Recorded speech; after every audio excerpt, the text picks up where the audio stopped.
Welcome to the Pickle Barrel Fantasy Football Podcast. It's July 24th, 2016, Episode 6. My name is Frank, and I'm here with... Tony B. Where's Andy? Man, that's a damn good question. Last time I checked, he took off on Friday for Dallas, Texas. Guess the cowboy in him was coming out. Yeah, I guess he had to go out there and chase something. Yeah, I wonder if it was regrets for old keeper leagues, or is Andy looking for a new Ezekiel Elliott? Or just some pussy. Yeah, I'd say it's pussy. Well, as America was reeling Friday from the realization that Donald Trump's about to make them great again, Hillary Clinton was picking another white guy as her VP pick, and these fucking RBs just keep dropping like flies. I swear, this past Friday was fucking ridiculous when I woke up in the morning and started seeing the Le'Veon Bell, Ezekiel Elliott news coming out. Yeah, Friday, man, what a day. You go through the fantasy drought and the dog days of summer, and all of a sudden, Le'Veon Bell's sins come back to haunt him. Yeah, I mean, we talked about a month ago that it broke that he was skipping some piss tests, and he, of course, denied it emphatically, and then it really came out, and the motherfucker's banned for 4 games, just about guaranteed now.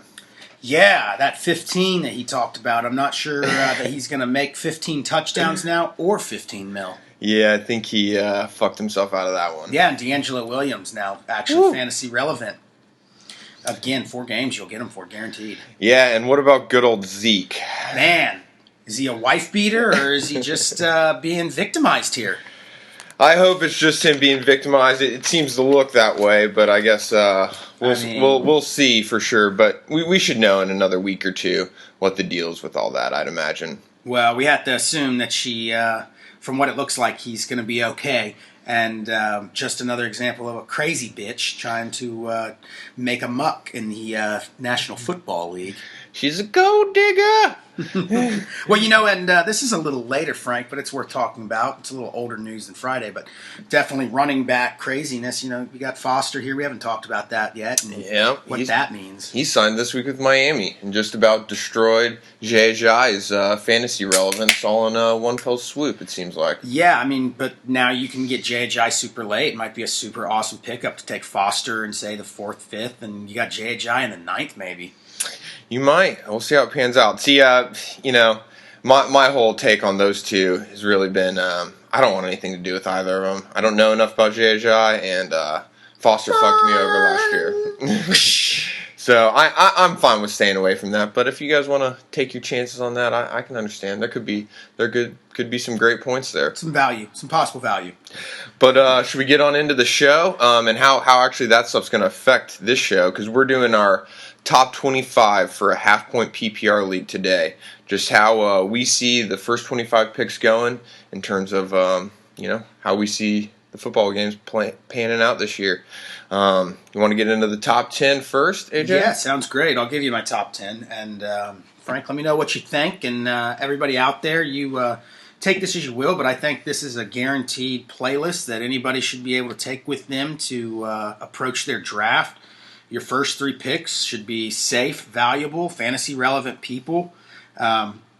Your upside here, some guys creep up a little higher than others, but these are all picks that, regardless of what your strategy is, you shouldn't be passing on any of these fellas. So the first one I've got is, of course, Antonio Brown.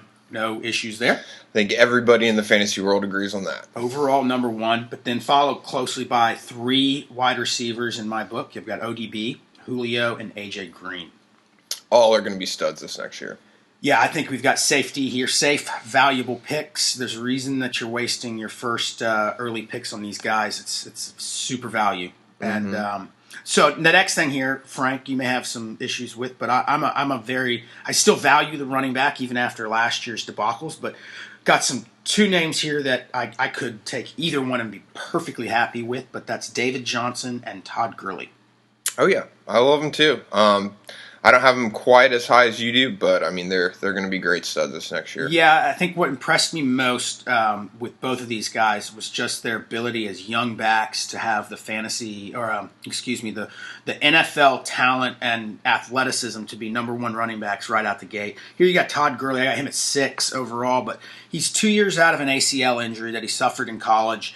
It's always the second year that they say guys really turn it on, and you can look at Adrian Peterson is an example of that. Absolutely. Followed up after Todd Gurley, I've got Dez Bryant.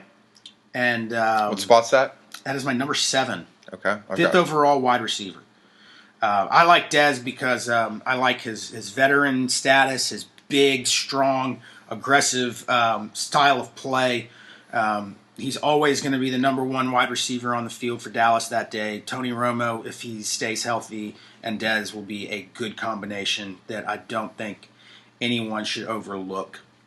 I mean, Dez has been a top 5 receiver for the past 3 years prior to 2015. I mean, the guy is a lock for 10-plus touchdowns, 1,200-plus yards, 80 to 90 catches, easy. He doesn't quite get the volume in terms of catches, but they're quality catches when he gets them. Touchdown machine. Yeah, he had 15 touchdowns in 2014. I mean, the guy's a beast. Assuming Romo stays healthy, which you kind of got to take that leap of faith, especially this season. If you're into that, it could pan out for you a lot. I like it a lot personally. Absolutely. The next guy on my list, honestly, in my league of record, probably the guy that I might end up taking because I like running back so much. But and Todd Gurley and David Johnson are unavailable to us because they're keepers. Fucking assholes. Adrian Peterson, 31 years old. Had him last year. I mean, he's steady. He's absolutely steady. I mean, I don't think there's any reason why, if you're concerned about having your running back remain your running back 1 for that team, it's Adrian Peterson. I mean, steady is him, but he is old, 31 for running backs, kind of old, and this number, when I saw it today, kind of caught my attention, but 2,619 NFL touches. Over his career? Yeah, offensive touches. That's a lot. That's a lot. Yeah, and where were we at? What you got at number 8? No, number 9, I've got Gronk. I was talking about the top 25 guys you should be looking at their value as a fantasy player, not necessarily sticking to a running back wide receiver only strategy. He's the 9th best player, I believe, in the NFL this year. Mm-hmm. He will be the best tight end as long as he stays healthy. He'll probably be the best tight end for at least the next 5 years, I'd imagine. I mean, he's just that unique of a player. It's Gronk. It's Gronk. He's a wide receiver and a tight end. Exactly. And a touchdown fiend. Oh, yeah. My number 10 guy, Frank, you've got maybe a little discrepancy here with me, but you can speak to that, is DeAndre Hopkins. Yeah. I've got him quite a bit higher on my list. I've got him at 5. I mean, Hopkins did last year with, who were his quarterbacks? We had Brandon Wheaton for a little bit.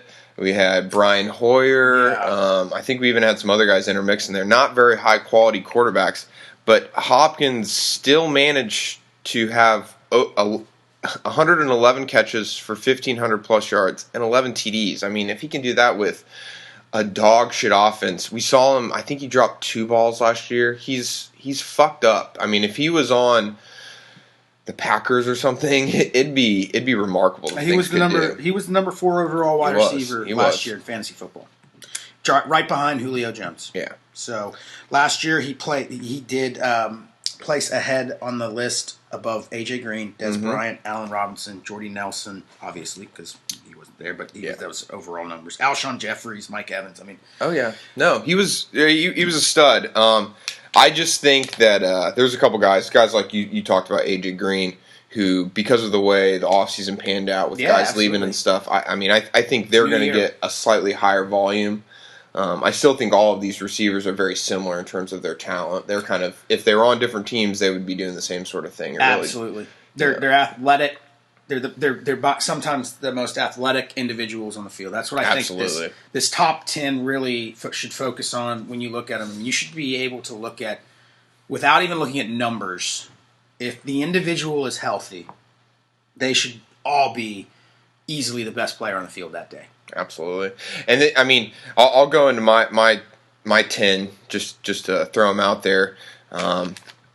Just to see them as comparison, my top 4 are the exact same: AB, Odo Beckham, Julio, AJ Green. I think they're the 4 best players this year. The most, the ones that you can rely on the most. Oh, yeah. They're the safest picks, like you said. Then we have the discrepancy with Hopkins. I still think Hopkins is in there. I think the top 5 positions should be receivers. I just think they're that good today. And we are talking about PPR or half points, so it makes sense. Standard's a little bit different, but for PPR, half PPR, I think it's receivers all the way in the beginning.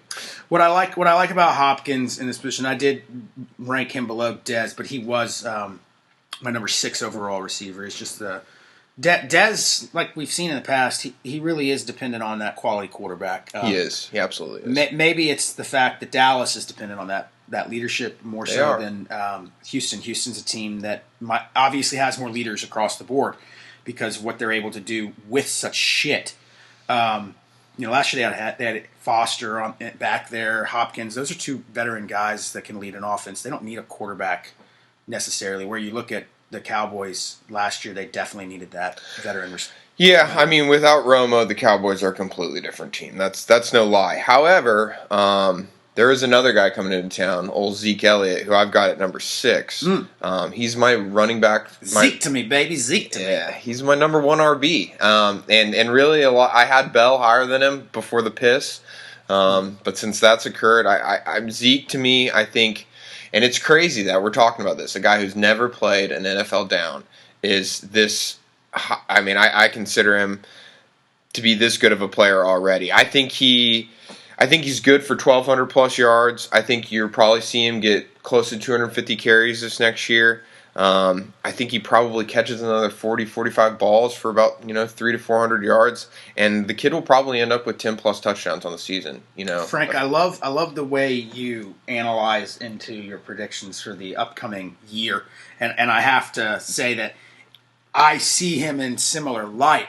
The fact that I just can't get over, because I have Zeke at 14 and my number 5 running back. Yeah, I just don't trust rookies, and I know that last year Todd Gurley really spoke differently to that. This is who I see Zeke as being. I see him as the 2016 version of Doug Martin his rookie year. That's what I think we'll see happen. Very similar sort of thing. Then there is a justification for that position. That was a special year. That's all I'm saying. That was a special year. Doug Martin should have been a first-round pick that year. If Zeke is a special guy, which all evidence shows that he is. 3-down back. Can do it all. I just, you can't overlook. I know he's still a little banged up. It's just so hard for me to overlook Darren McFadden. Yeah, but he's just not getting the reps. He's not going to get the quality practice before, in the preseason. Does a guy like him need the quality practice? Not as much as Zeke does because, Zeke hasn't played. We watched AP come back from an entire season off. And I know that comparing Darren McFadden and AP is not fair. But I just looked at what the body of work that he did last year. He did great. And I have to assume that the Cowboys have a special place in their lineup for a guy like that. Otherwise, he wouldn't be on the team. We'll see. He's definitely, once he comes back, I'd say after the first couple weeks or so, he'll probably start to play a little bit more of a role. But if the games are close, I see Zeke being in the game. I think he's the more of a playmaker. And I think the Cowboys know that now. In my mind, I could see this being a lot like the Giovanni Bernard, Jeremy Hill relationship, where Hill comes in the overwhelming guy. And due to his inexperience, Zeke misses a couple blocks here and there. Zeke drops an important football on the goal line, and before you know it, it's Darren McFadden show for 3-4 games. It could happen. The thing is, though, I see Zeke, especially with that O-line, because of what they can do with him, I see it turning into kind of one of those self-fulfilling prophecies. And this is a huge leap, but like when you have an Adrian Peterson or a Terrell Davis, somebody who's going for 2,000 yards, when it becomes truly a team effort as opposed to an individual effort. I see Zeke doing great things in his O-line, Well, wanting good O-line. him to do great things and playing harder and better for him, and thus his fantasy points being even greater as a result of it. Well, on that note, if it does in fact happen, it will make the Cowboys that much better, which should keep some of the pressure off of Tony Romo. Hopefully improve his chances of not getting hurt and improve Des Bryant's chances of catching more touchdown passes. I mean, we all remember what DeMarco Murray did in 2014 behind that O-line. And I think Zeke is a better player already than DeMarco Murray. So, well, we think. Yeah. Let's move on to any notables after that. Well, yeah. Let me just finish out my the last of my top 10. It's fairly similar. I had Dez at 7, which you did as well. So not a whole lot of difference there. Todd Gurley at 8, Gronk at 9. I think the only difference was I had Alshon Jeffries at 10. He's my wide receiver 7, and he's another guy that could easily be in the top mix by the end of the year. Absolutely. I have him as my number 7 wide receiver as well. Just I have him a little lower because I like to ride those backs. I gotcha. Yeah, I mean, I think he's going to be a great player. We saw he was injured a lot last year. Granted, they were kind of malingering sort of pussy injury. Not really. I mean, they weren't big injuries that just took you out of the season. They were hammies and twisted ankles and shit like that, So, I mean, AJ Green, assuming he has a good off season, which I think he will, especially he's in a contract year. They franchise tagged him, so he's trying to get that money, and I think he's going to play his ass off this season. He got almost 12 targets per game is what he was averaging when he was playing last year, which I believe was the highest among all receivers. Obviously, his fantasy points didn't look that way, but that's because he was hurt. But, I mean, the guy got targets galore, so I love him. But, yeah, you want to go into the next 10, or 11 through 20? Yeah, absolutely. So, again, you really see I have not given up all hope on running backs, especially in my 11 through 20. I do know there's a lot of really talented wide receivers that are not on this list, but when I'm in the second round, these are the people that I personally am looking for in this order. At 11, Lamar Miller. I just got nothing but love for him this year. In a team that wants to run the football, Lamar Miller is going to get a lot of touches as a physical, durable back. I mean, I think his last year was really his breakout year, but I mean, I think we're going to see how amazing he really is now. A lot of people have been Matthew Berry likes the marginalized black man. Matthew Berry likes to compare him to Bell and the way he's played. So I just know he's really physical. He's a very physical, talented, multi-dimensional running back that just has been a fucking shitty team. Yep. I don't like the Miami Dolphins. The Dolphins came very close. They knew the value of Zeke, too. They tried to trade up for him in the NFL draft this year. Did they? They did. Couldn't get him.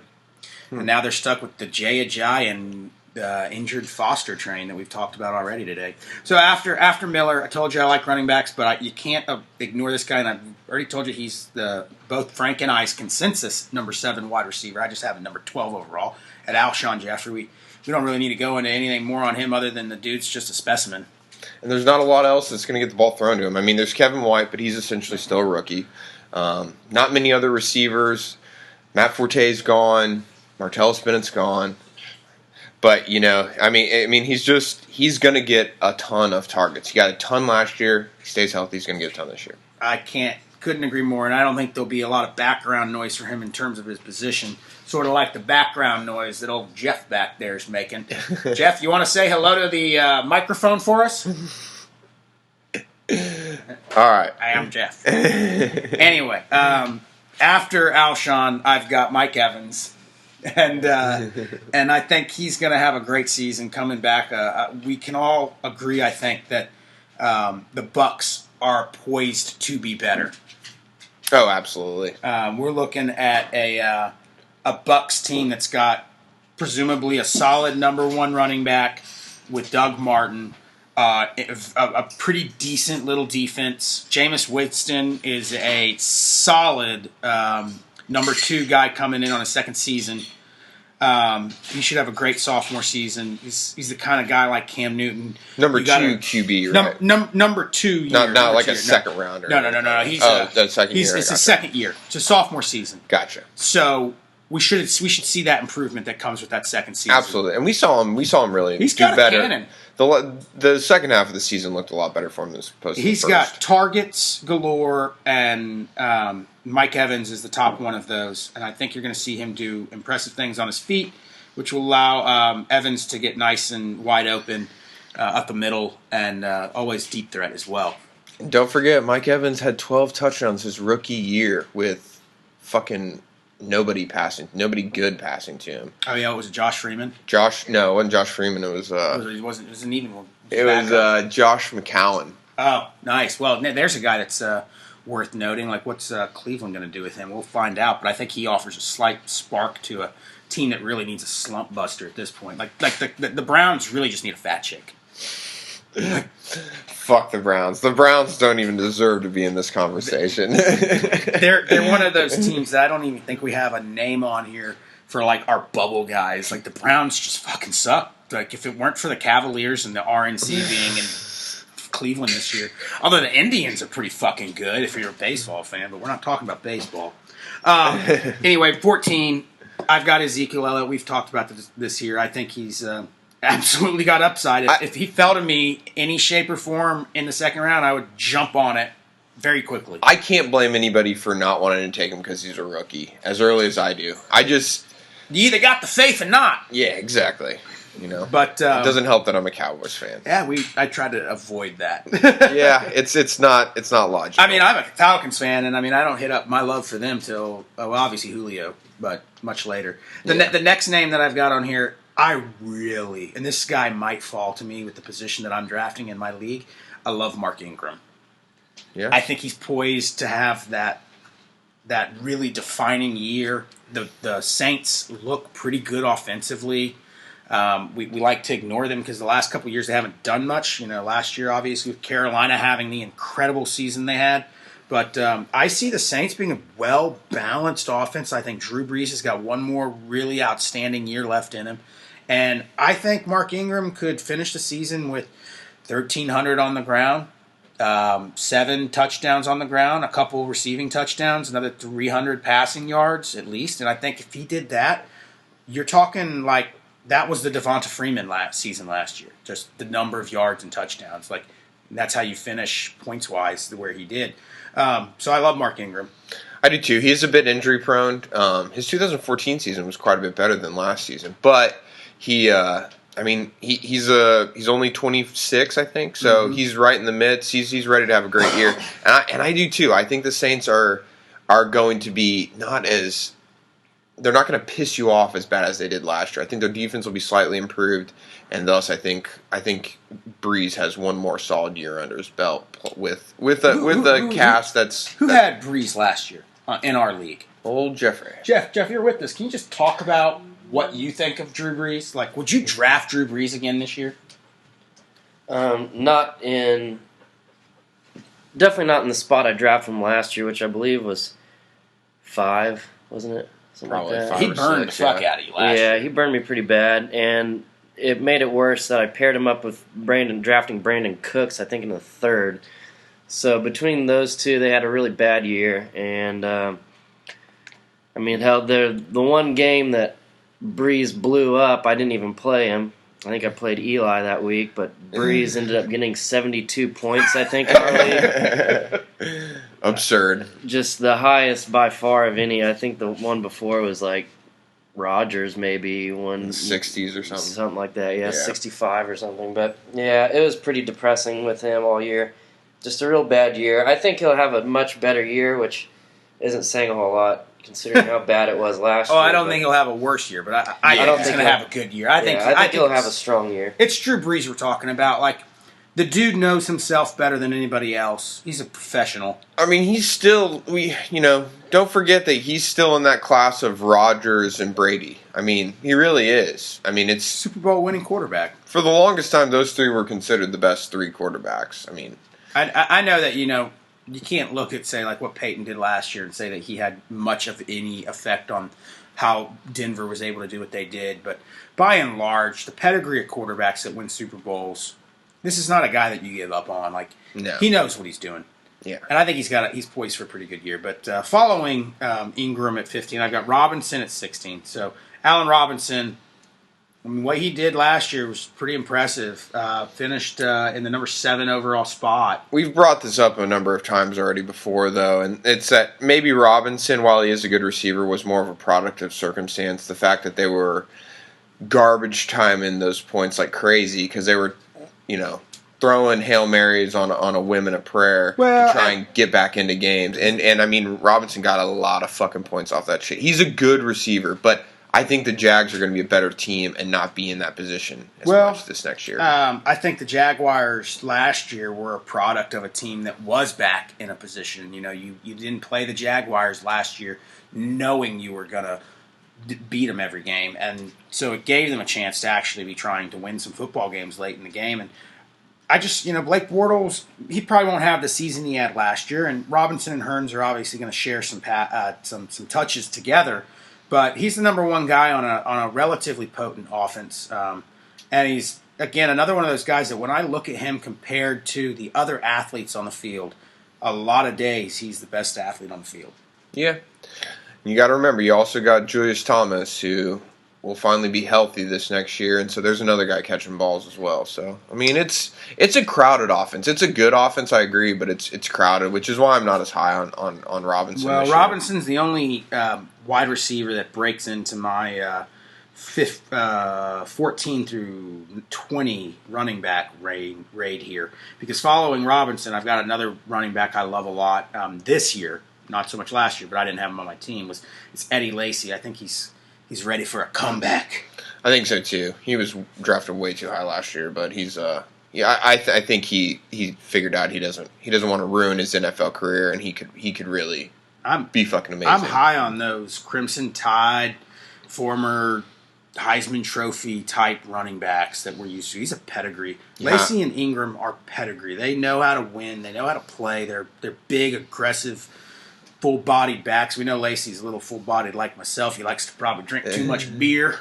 You think Trent Richardson's the dark horse in Baltimore then? It's going to be interesting to see if Justin Forsett can stay on the field. If he does, it's Trent Richardson might take a little while, but he's absolutely got the talent. He's fucked. He's too fat and lazy. Well, give any fat lazy man a chance to run the football, and sometimes you get the Jerome Bettis effect. Sometimes. So anyway, not a fat lazy slug coming in at 18. This is a hard call for me because I've praised this fella many times for a couple reasons. I'm a big Falcons fan, so I love Devonta Freeman. I had him on my team last year at just the right time. I think what we saw from Freeman was a snapshot of what is possible. And I think the Falcons are going to be better this year too. I think so too. But and we've already heard it. I think this is going to become more of an RB by committee, and he'll be great for PPR because of the fact that he stays in on passing downs, and he's going to get the checkdowns and scurry for 15 yards. If he gets remotely, and get some TDs out of it too. If he gets 3/4 of the passing production he got last year, he'll be a valuable passing threat. He will be, and I've got him on this list too. I'm just worried his numbers ultimately won't justify him going in the top 2 rounds. That's a valid concern, considering that many of his points were bulked together in the same string of like 6 outrageous games. But my point being, and Julio, we know has the dependability that he has, the reliability that he has. If Matt Ryan can give him the ball like he should, it's just going to open up lanes for a guy like Freeman. And I think that the Falcons are poised to be much better this year than they were last year. And so I've got Freeman at 18. And if he gives me anything close to what he did last year, even in a running back by committee, I think it's still Freeman's lead. In fact, I know it's Freeman's lead. It may be a committee at some point, but Freeman will be the number 1 back in Atlanta because it's his job to lose. Last 2 guys here, I got 2 running backs. Take them as you will. Jamal Charles, dude, if he's coming off an injury, he's older, but he's still Jamal Charles, and if he can do what he did once, then he's one of the most valuable running backs in the NFL. Most definitely. I mean, he's been that way for the past 5 years. Just the injury concern is the only reason that he's gone from the number 1 or 2 consensus running back of the last 2 or 3 years to the number 9 here for me. Then I've got Doug Martin, another guy that if he can resemble the Doug Martin of the second half of last year, then you'll be very happy you had him. I dropped him last year, and so I know a lot about the Doug Martin woes that are, well, last year he had a pretty good season, but the 2 seasons before that he sucked dick. Yep. But look what he did his rookie season. So the talent's there. It's there. It's just whether the upside's there. Yeah. Well, let me get into my my next 10, and this is 11 through 20. I'll go through them a little quicker. I got Lamar Miller as my number 3 running back. Pretty much the same sort of thing there. He never got the usage that was justified in Miami. He's coming to Houston, a team that has historically over the last 5 years really leaned on running the ball. I think there's not much of a chance this guy doesn't get at least 250 carries. Plus he catches the ball. Better quarterback in Brock Osweiler. Plus you also got DeAndre Hopkins that has to be accounted for. So I see Lamar Miller as a great back this next year. I've got him as my number 3 back, and he's probably going to end up doing 1,400 yards. Should get at least 10 touchdowns plus another 40 catches, 300 yards, 400 yards catching. I mean, he's going to be a stud. He looks to me a lot like how I think Zeke will do in terms of their production. I think they'll be very close. Number 12 I've got is David Johnson. I've got him a little bit lower than most people. And I think the only reason why is just that I'm not completely sold on the fact that the Cardinals aren't going to, because they have so many playmakers on that team, just divvy out the football time a little bit more. Chris Johnson's coming back. You still got old Andre Ellington, who was the guy who we thought was going to lead it last year. So we'll see how it plays out. I've heard Andre Ellington might be playing receiver this next year. But anyway. I like that. Yeah. I actually would like to see Andre Ellington get back into the return game. Yeah, that'd probably be a good idea, and they can probably afford it now that they have David Johnson. But I just think he's going to split it a little bit. He's going to be the lead back. He's going to catch a ton of balls. But I think it's just going to be divvied up just a little bit more than what we'll see in places like Houston and Dallas. Number 13, old reliable Adrian Peterson. I just think he's on a steady decline. He's got a great floor, but I don't think he has a lot of upside anymore. I don't think you're going to ever see AP break 1,600 yards, 15 touchdowns, that sort of season again. I think he's more of a lock for 12 to 13, 10 touchdowns. He's great for 15 to 20 points a game, probably. I agree with you, and I obviously had him higher up on my list, but part of the Adrian Peterson problem is the team. It's a good team, though. They went 11-5 last year, which bodes well for a running back, sitting on it and everything like that. I think a lot of that was because of Adrian Peterson. That's true. They also have a really strong defense. I mean, I think they're going to be a better team, but I think the Packers are also going to be a better team, which will make it difficult for them being in the same division. The passing game, you have to admit, it's less than ideal. Oh, absolutely. They got Laquan Treadwell, so hopefully that expands it a little bit and gets a little bit better. But yeah, Teddy Bridgewater just isn't the passer we thought he would be. He doesn't have the weapons either. He doesn't, but he's got Stephon Diggs and Laquan Treadwell now, so hopefully that opens up. Maybe that's all it is. You just never had great receivers. Well, it helps that when you can rely on the running game, you have old reliable. Yeah. My next guy I've got 14, Amari Cooper. I don't think you've had him on your list yet. He's a guy I'm really high on. I see him as just one of those professional receivers that just works his ass off. He was great as a rookie, over 1,000 yards. What did he get? About six TDs. I mean, with the trend we see the Raiders going in, this is a team that's improving, getting better, might be playoff relevant this next year. I think Amari Cooper is good for 1,300 plus yards and probably 10 touchdowns. I mean, he's starting to step into that wide receiver 1 frame, and I think people will know that by the end of this season. Well, I'll say this. With the exception of Todd Gurley and a few porn stars, Amari Cooper is probably the best thing California has going for him right now. Yeah, that's true. Definitely. There's not a lot out there. The next guy I got got him a little bit higher than you do. He's my number 5 RB, and that's old Jamal Charles. He's 30. both knees have been fucked up, but he catches the shit out of the ball. He's always been the center of that offense ever since he's been there. It's just a matter of whether or not they start letting these other guys play a little bit more. The Spencer Wares and the whatever. Secondrick West. Yeah, Secondrick West. I mean, we'll see how it plays out. I think Jamal Charles is still going to be the favorite. I don't see any reason why Kansas City wouldn't just use up what's left of him. I mean, he was a better running back at their ages. He has more experience. Oh, he sets the standard for the dual threat. Yeah, let the guy play till he breaks again, which there's a good chance he will break again. But, hey, while he's on the field, he's going to score great points. He would have been one of the best running backs last year until he got hurt. I look forward to John and Steve-O out there drafting him late, so I don't have to. I don't think they will. I think he's going to make it around towards the end of the second round. So I think he's going to be on the front side more than the back side, in my opinion. All right. But number 16, I got my number 9 receiver, old Jordy Nelson, another guy getting older.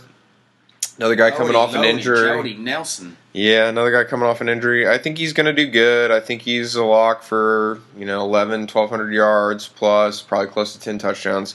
But he is an older white guy coming off an injury, so expect to see some reduction. I would say, expect to see a little reduction, as well as expect to see a resurgence from Randall Cobb. Oh yeah, no, I like Cobb like more than Jordy.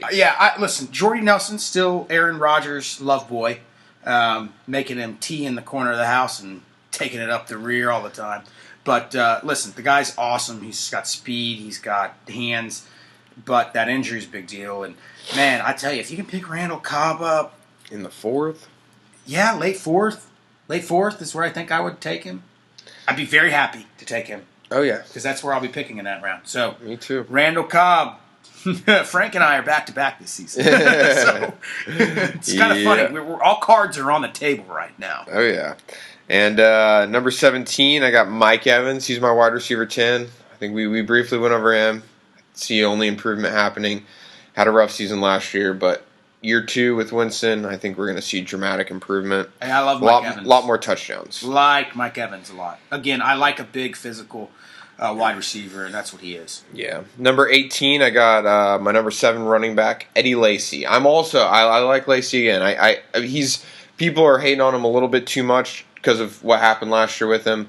But the guy's shown that he's going to lose the weight in the offseason. He's going to try and play that form that he played at in 2014. You think Eddie Lacy is one of those guys that's one of those, like, I order like 7 pizzas to the hotel room in Detroit when I play there because I'm a food addict? You think Eddie Lacy's a food addict?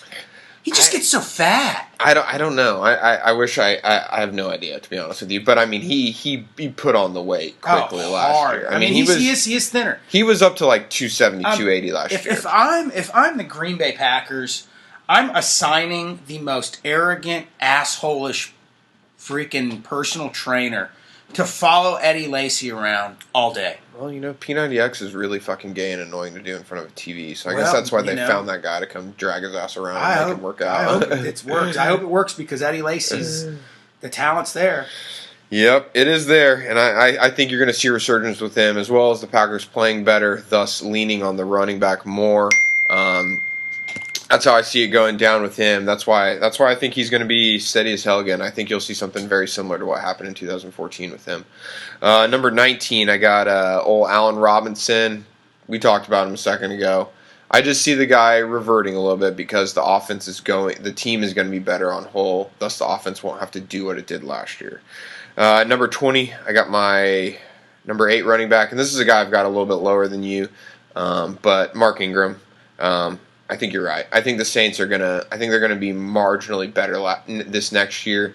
I think there's a good chance they might be able to sneak into the playoffs in a wild card spot. I think Cam and the Panthers are gonna, and the Falcons are there too. It's a tough division, but no, I definitely see Mark Ingram, assuming he can stay healthy, good for 1,000+ yards plus another 400 catching yards, probably 10+ touchdowns. So I like Ingram a lot. What about these last 5? You want to go through it one by one? We'll do 21 each and then 22 each. And it sounds good. About it. So at number 21, we've already talked about him, and I've already said why he's lower on my list, and it's Randall Cobb. But I've got Jordy Nelson at number 21. So, number one guy in. And I've got Devontae Freeman. Okay. So just a little bit. I mean, it's like they're switched around on our list, basically. Yeah. At 22, I have to still hold out hope that Fitzpatrick's coming back. But Brandon Marshall, and that's lower than. I mean, if Fitzpatrick comes back, I think Brandon Marshall creeps up into the top, 15 to probably 18 range. Yeah, I mean, I've got him just a little bit lower than that at 24. But yeah, I mean, I'm starting to assume Fitz isn't coming back. I mean, scary. I've heard Brandon Marshall says he's said that Fitz doesn't respond to his text messages anymore. That's alarming. Yeah, because I've heard nothing but great things about Marshall. Yeah. Like guy wants to win. He's a good team player. Yeah. I like Eric Decker too, and they'll feed off each other. But really, not having Fitzpatrick, I don't know what the fuck the Jets are going to do. They're going to hold. Geno Smith's not going to be able to do it. No, they might as well hold like an open tryout in New York City. Yeah, they'll find something better. Yeah. Send Geno back to West Virginia. Anyway, what do you got at 22? 22, I got Aaron Rodgers, my one and only QB on this list. Hey, he's 23 for me. Yeah, you don't need to say much about Rodgers other than he's going to do better than he did last year with Jordy back. The team learned their lessons. They can't. That offense looked one-dimensional with him gone, and I think they're going to definitely. Assuming injuries like that can occur again, I think they're going to be prepared to work around that sort of stuff. So in my particular case, I don't agree with much of what Andy, the primary host of the show, Frank, normally does or says. The kid is about as hard-headed as they come, and he fucking loves Aaron Rodgers. I think sometimes he wishes he were spooning with him in bed.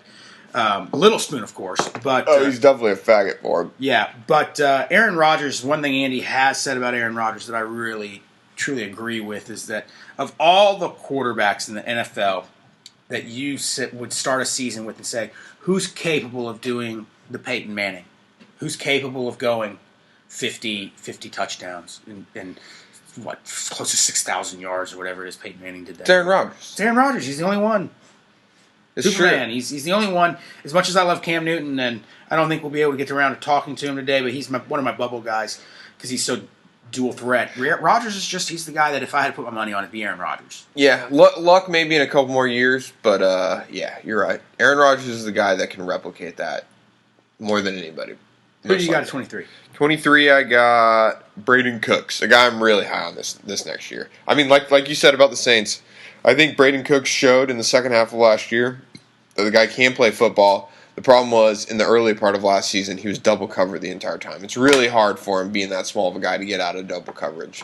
So, with Willie Snead proving that he's a player, Ingram being there and healthy, we also got Kobe Fleener at tight end. I think it's going to spread the defense out a little bit more, give him a little bit more single coverage, and thus he's going to exploit it and do fucking great. I mean, he's a smaller guy, but he's quick as shit, and he's only 22 years old, so I love Cooks. I've got Cooks on my deep bubble, but anyway, like I said, Rodgers is my number 23. Yeah. 24, I've got old Le'Veon Bell. We've talked a little bit about the beginning of the show. Even with 4 games missing, last year I took him in the first round last year at like number 4, and knowing he was still going to miss 4 games because I knew what he was capable of. Well, he only missed 2 last year. 2 games, excuse me. But then he also had the injury. He did, but yeah. So my Le'Veon Bell glory days were short-lived, but when they were lived, he showed that he is the best, most talented running back in the NFL. Yeah, I'd say so. I've got him just off this list. I've got him on my bubble just because I am worried about the injuries, and it is upsetting that the guy, after that report came out about a month ago, it was some Madden guy, I can't remember who the fuck it was, who originally said he was skipping piss tests, and he came out and denied it, and then it comes out it's true. I mean, dude, you knew that this was going to come out one way or another. Why are you being a fucking douchebag? I don't know. I mean, I agree the marijuana policies in the NFL are fucking stupid, especially because, of course, these guys are going to love weed. Just get the fuck over it. It doesn't help them. I understand that the owners don't like it because it's just not necessarily a good thing for a professional to do. You got a guy who's addicted to painkillers, or you got a guy that smokes some weed. I know. Give me the pot smoker any day. It's a much better trade-off. I agree. At least he's not going to be like far less methadone damaging. clinic one day. Yeah, I mean, I agree with you 100% on that. I think up, America. I think yeah. I mean, we don't need to have this debate, but it's you're right. They need to get over this shit and just realize that this is just sort of a thing that's going to happen. But Bell's being a dick. I mean, he comes up with that stupid fucking song. Not a professional. And then this is all going on. And, yeah, exactly. So it's frustrating. But Bell is an amazing player, and I'm sure he'll do great things when he comes back. I just don't quite got him on my list. But my last guy, are we at 25 now? Yes. Okay, my last guy I've got is Keenan Allen. I like it. Who do you got? I have Amari Cooper. Mark, okay. So obviously you hit on Cooper much earlier. Yeah. I don't need to say my opinion of him. I already told you I like him right after Porn Stars. But Amari Cooper's a solid wide receiver, a true professional, and I think David Carr and him are going to have a great season. I just need to see it on the full body of work. I got you. Yeah, so you're number 25 again? Keenan Allen. And we saw what he was doing before he got hurt last year, but he gets hurt. He's been hurt the last 2 seasons. Got a great quarterback thrown to him. Got a great quarterback. I mean, assuming the guy can stay healthy for the most part, he's going to be great. He's going to be in that. It's a sneaky pick. 10 touchdowns, 1,200 plus yards. I mean, he's a wide receiver. If you took him borderline, if you took him there, you'd probably get him. I don't probably. I think most people probably would want to take him more like in the 29 or 30 spot. Yeah. That's where I'm more comfortable taking him. But I think that if you do take him there and he stays healthy, Phillip Rivers, all reliable. The guy gets it done every year and quietly. And I think they'll be very good in San Diego. He's one of those great quarterbacks that still hasn't won a Super Bowl. So, real quick, without going into any detail whatsoever, just Frank, the bubbles. Who are your 5 guys that didn't make the list? All right, I've got my 5 guys that were on the bubble in no specific order are Jarvis Landry, I love, guy was awesome last year. Demaryius Thomas just doesn't have quite the quarterback he had last year, and then Le'Veon Bell, who you had, and then I also have Andrew Luck and Kelvin Benjamin. Those are the guys who should probably go. All of them should go in the first 3 rounds. Okay, yeah, I like a lot of those names. I think it's balancing you out at this point, but I've got Sammy Watkins. I think he's going to have a really good year. The dude's athletic as shit. He was another guy I forgot to think about after the fact, but yeah, he's awesome. I think he will be turning into that franchise-type guy. I've got Cam Newton. We talked briefly about him, and I don't want to go into that dialogue, but the guy is, he's probably the most... He's probably the best football player in the NFL right now. Yeah. The next one we've got is Jarvis Landry. I think we both like him. Andy loves him. I think anybody would be happy to have him. His only downside is he plays for Miami. Yep. The next one I've got is T.Y. Hilton. I think this is a little early. I love in some Hilton. Books. Some people think this is a little early, but him and Deshaun Jackson, I think, are the 2 best, and Antonio Brown, deep threats.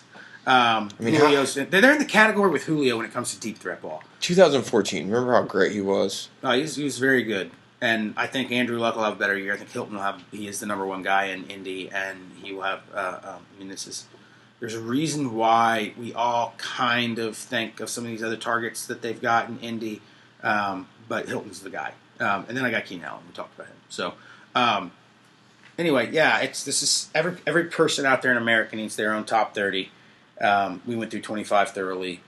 This will get you through your first 3 rounds safely. And then, Frank, anything you want to add? I mean, just that, guys, make your own list, like you said, but these guys need to go in the first 2.5 rounds. They can't not. So don't help your players out. And we're still a month out. Shit's gonna change a little bit, just like it did on fucking Friday. But definitely keep this list handy, because if any of these guys slip out and you're in your 3rd or 4th round and someone's still on this list, just take them. It just makes sense. These are the safest players you can possibly fucking pick if you're playing in a half-point PPR, or even PPR, really, to be honest with you. So, yeah, some of these last 2nd round guys, the upside to them, they could very easily at the end of the season be first round type guys. Absolutely. Well, I think that's about all we got for him. All right. I think when we come back in the next few days, guys, we're going to be doing another breakdown of some more divisions. So we'll see you guys in the next few days. I'm Frank. And I'm Tony B.